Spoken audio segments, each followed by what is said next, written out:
Hello and welcome to our presentation. Today we'll be discussing the influence of technology in classroom settings and analyzing based on past research whether or not it is an effective tool.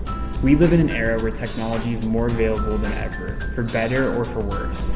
We have the internet at our fingertips, but there are some issues that come along with that. In a classroom setting, there are appropriate uses of technology and inappropriate uses of technology.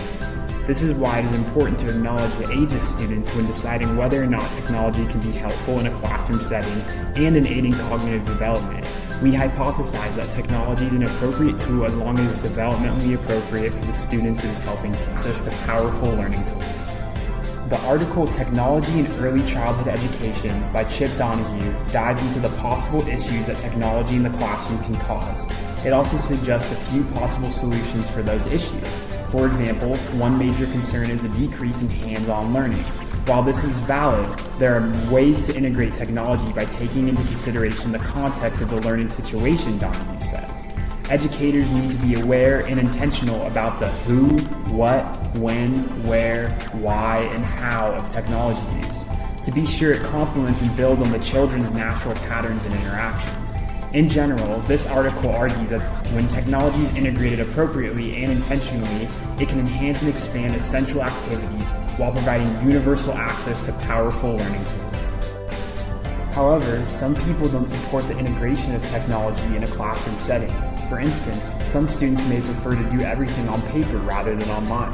They might claim that it doesn't fit their kinesthetic learning style. Interestingly, though, the myth of learning styles has been debunked. According to Massa and Meyer's study of learning styles, where they conducted 3 different experiments looking at how individuals learn based on their styles and how information was presented to them, there was no evidence to support that different instructional methods should be used to teach students who claim to have different learning styles.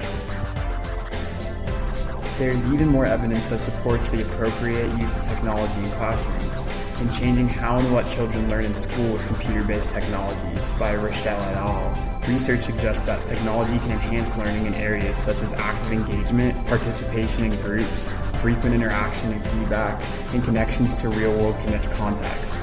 In this figure from the article, you can see that teens frequently report that they are more likely to use technology in doing schoolwork and in getting educational information.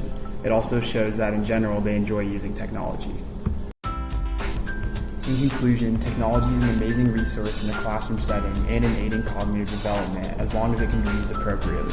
This can apply to all students regardless of preferred learning styles, given that it can be effective as a whole and does not apply to a specific individual.